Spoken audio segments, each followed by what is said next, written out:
How's it going, everybody? Welcome to this edition of CreamCast. This is CreamCityCentral.com's weekly podcast discussing the latest Milwaukee Bucks takes and giving you the latest going on in Milwaukee. This podcast is brought to you by Shepherd Express. You can go check them out at shepherdexpress.com. And I'm here with Andrew Goodman, my fellow Bucks writer over at Cream City Central. So thanks for joining me, Andrew. Oh, yeah, absolutely. Great to be on here.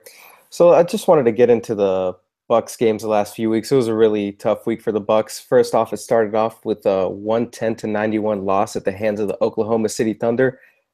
No question that OKC is a great team. They got Paul George, Carmelo Anthony, and obviously Russell Westbrook, and they were a boatload to handle for the Bucks, especially Steven Adams on the glass. Giannis, like it is the case in most games, he led the team with 28 points. And this game for me was really lost mid-first quarter when Jason Kidd opted to rest Giannis with about 6 minutes left in the first quarter. And that's when the Thunder were able to go on a huge run and extend the lead to double digits. And they never looked back at that point. So to me, that's where that game was lost. And then the Bucks traveled to Charlotte, and they lost at the hands of the Hornets, 126-121. Chris Middleton played the best game of his career, dropping 43 points.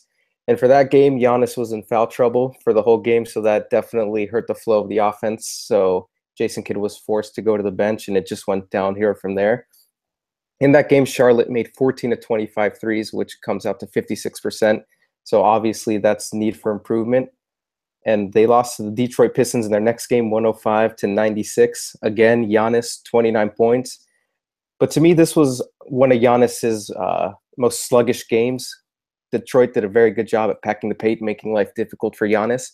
And he had to settle for jump shots, which is not really his forte at this point. And in that game, the Bucks were just playing some very undisciplined basketball, Dylan. Lots of lapses in basic fundamental basketball. They weren't playing defense, with active hands like they usually do, using their length to disrupt the passing lanes. There were just way too many fouls. And granted, Andre Drummond that game went 14 of 16 from the line, and I don't think that's going to happen very often.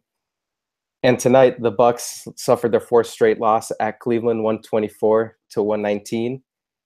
Giannis, he had a pretty good game, 40 points, 9 rebounds, but he did have 8 turnovers, which was a huge, huge key for the Bucks. So that's very uncharacteristic of Giannis. He was also a -7 on the night. Malcolm Brogdon continued his strong play with 22 points and 6 assists, showing that he really does belong with the starting group. The Bucks did shoot 43.3% from downtown, so that's a good sign. And like I said, fourth straight loss. So there definitely is help on the way with Eric Bledsoe. So we'll see what happens next week. Yeah, as you said about Eric Bledsoe, it's breaking news today. It started off with Adrian Wojnarowski. Broke the news earlier this morning that the Bucks acquired point guard Eric Bledsoe in exchange for Greg Monroe, a protected first-round pick and a protected second-round pick for this upcoming season. But there's some limitations with where the pick lies that the Bucks could possibly keep the pick. So I wanted to start the discussion sort of basically what you said about Malcolm Brogdon's big performance tonight with 22 and 6. Now with Bledsoe coming and being in the point guard position, it's really interesting what's going to happen with the full roster in the rotation of the Bucks. I think that Malcolm Brogdon is clearly probably good enough to be in the starting lineup. I understand that you have Snell, Middleton, and you have a lot of different pieces that you can plug there. But Malcolm Brogdon's 6'5", and that's about the average position, a little short, but about the average height for shooting guards in the NBA. And he's really shown his maturation in this year, no matter what, because he so far has been put in a tough situation with Giannis and Middleton. They both mostly create for themselves in an ISO scenario, and there's not a lot of movement with the ball. So I think that Bledsoe will really do that, as he was the 9th leading driver last year in the NBA. So he likes to attack the basket. So I think the most important thing that you're gaining with the Bledsoe move is that he's going to get that offense flowing better, and the continuity is going to be a lot better. And another point that I'd like to make is that the Bucks finally have a point guard that can match up with the elite teams in the East.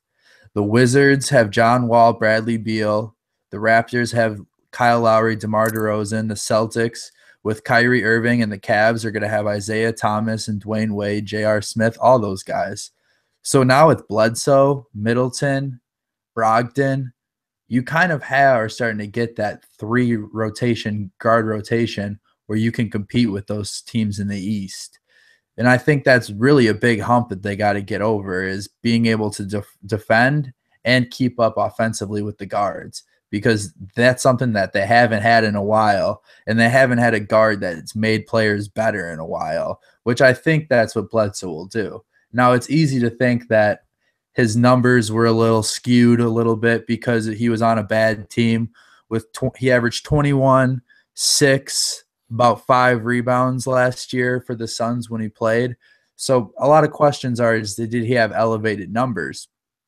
But how he fits within Milwaukee's system, you got to look at, well, Bledsoe shot 38% on catch and shoot opportunities last season, which is amazing because he's not going to be the primary ball handler as he was in Phoenix. He will be for some points of the game, but the Bucks are at their best is when they're in transition and Giannis is pushing the ball.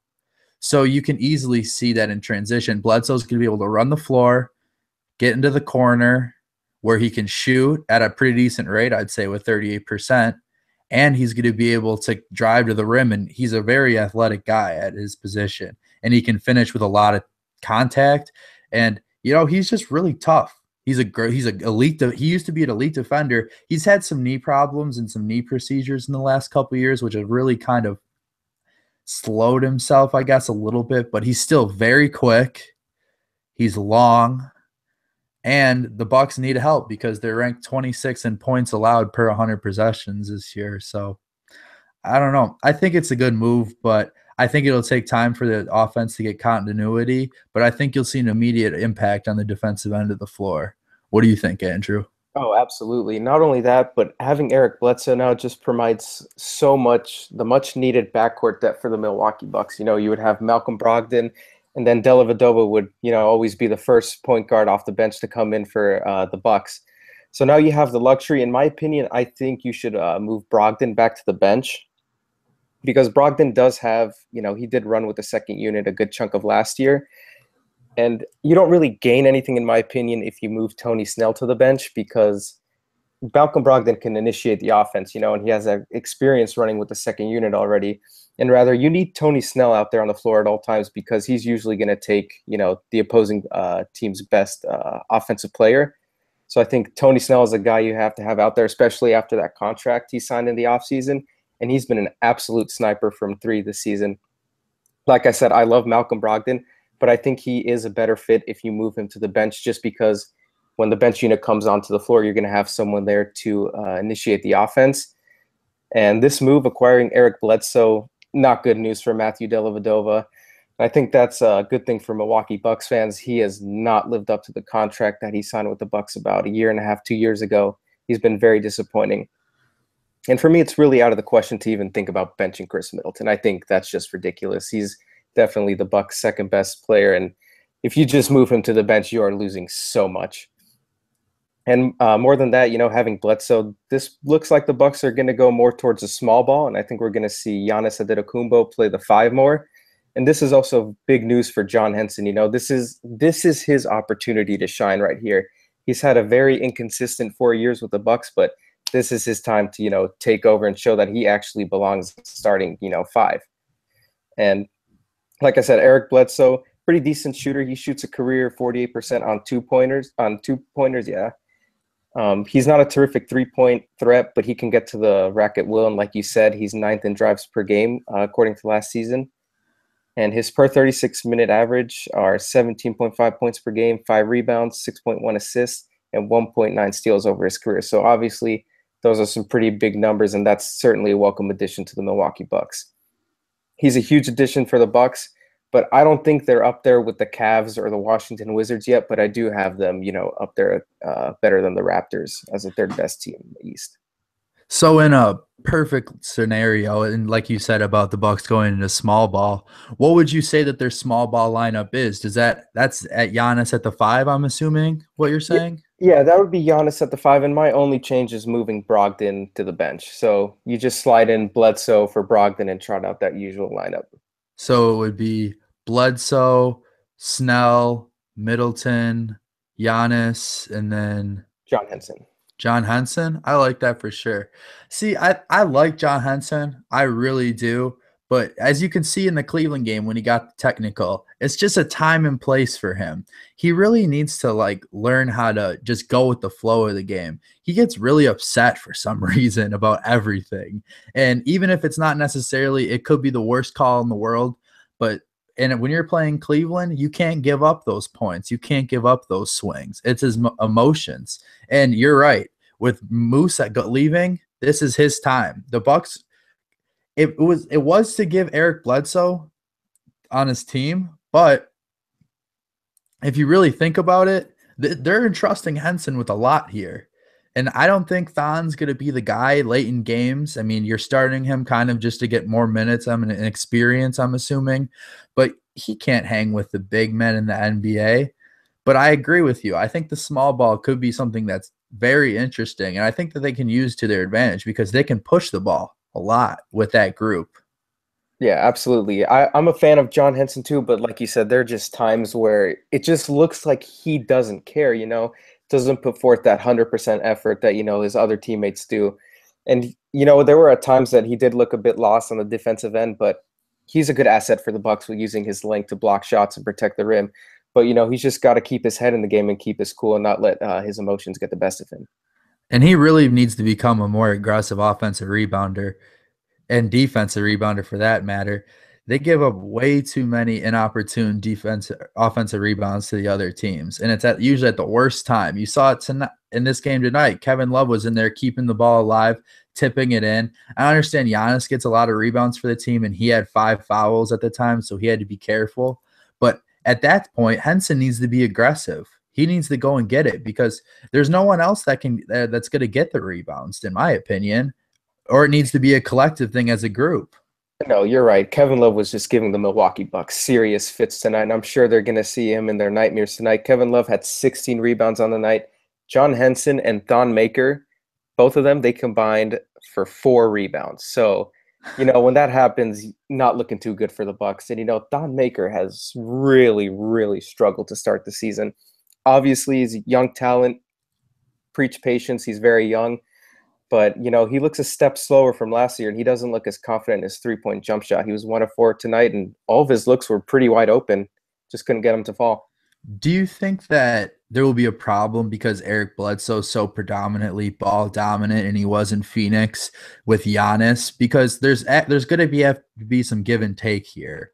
Eric Bledsoe is going to have to give the ball up to Giannis because Eric Bledsoe may have been the best player or second best, I guess if you think Devin Booker was better in Phoenix, but he's not even the second best player on this Bucks team, which is kind of like a good thing to say and kind of exciting. But he's definitely going to have to change his skill set. Oh, not a skill set, but his mentality offensively. No, absolutely. And having Eric Bledsoe is going to take a lot of pressure off Giannis and Chris Middleton.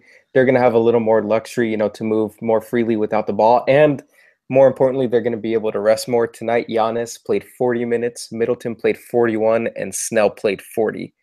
So getting a guy like Eric Bledsoe certainly gives you the luxury of, changing up some lineups and giving, Middleton more rest or Giannis more rest in the first or second quarter, whatever it may be. But I certainly think just the aspect of having Eric Bledsoe is going to take a lot of pressure off Giannis because a lot of Giannis's shots, he's really working towards getting towards the basket.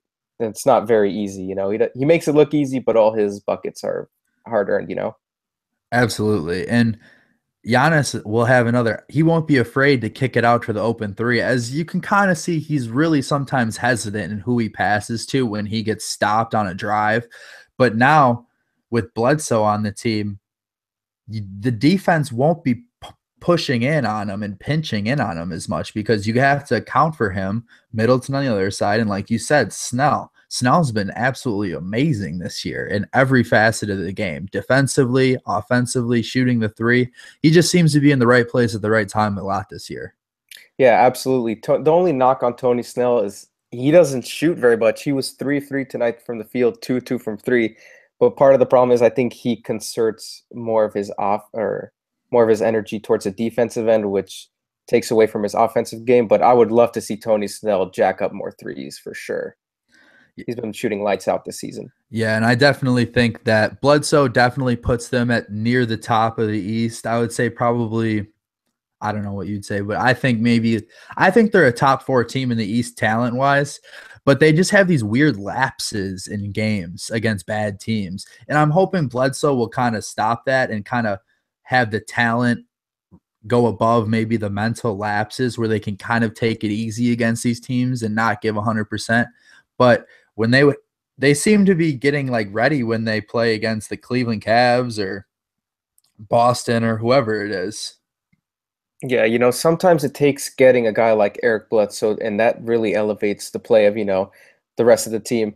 And I really hope this snaps the cold streak for the Bucks bench. The Bucks bench has just been horrendous, to say the least, this season. If it wasn't for Mirza Teletovic, 6-11 from the floor tonight, 16 points, would have been a very ugly game for the Bucks, that's for sure. So Even Bucks when need help. even when Mirza shoots it, I still don't like it. Oh, me too, man. You're preaching to the choir on that I one. just get so nervous all the time. But that was I think that Bledsoe can really help, like we said, and I think that we're definitely in a better place than we were last night before I went to bed. So I guess time will tell. It's early in the season yet. There's Jabari Parker still yet to come back. So, and they have $4.4 million they got in that trade exemption to maybe make a deal around the deadline. So We'll see what else John Horst has up his sleeve. Should be interesting. But I wanted to give a quick shout out, Shepherd Express Milwaukee Artist of the Week. And that goes to renowned Milwaukee artist Ishtar, who released a new music video for his song called Foreplay. It is directed by Damian Blue for his For the Better EP. This video, I watched it before recording this podcast. Very, very well shot video. You guys definitely need to head over to shepherdexpress.com and give it a look. Absolutely 10 out of 10 would recommend. yeah, for sure. Shepherd Express is really one of the big media things in Milwaukee where you can find all the cool stuff to do, concerts, food trucks, cool things like that. So definitely thanks to Shepherd Express for having the support of the podcast. So Andrew, did you want to give everyone a quick overview of the games yet to come this week? Yeah, so the next Bucks game is going to be at San Antonio on Friday, and it's looking like Eric Bledsoe is going to make his much anticipated Milwaukee Bucks debut on Friday. And then they will wrap up the weekend against the Lakers, and that will be at the Bradley Center on Saturday. That'll be nice. Lonzo Ball. Let's see if Eric Bledsoe can give him some headaches. Maybe LiAngelo will be there. Who knows? Yeah, it's always a good crowd whenever the Lakers roll into town. Awesome. Well, yeah, I want to thank everyone for listening. By the way, my name's Dylan Piccolo. I'm here with Andrew Goodman, and we're both writers for Cream City Central. If you want to get the latest news and Bucks and opinions, head over to Cream City Central, and really appreciate you listening. So just share with your friends, and hopefully we can talk to you again. Thank you.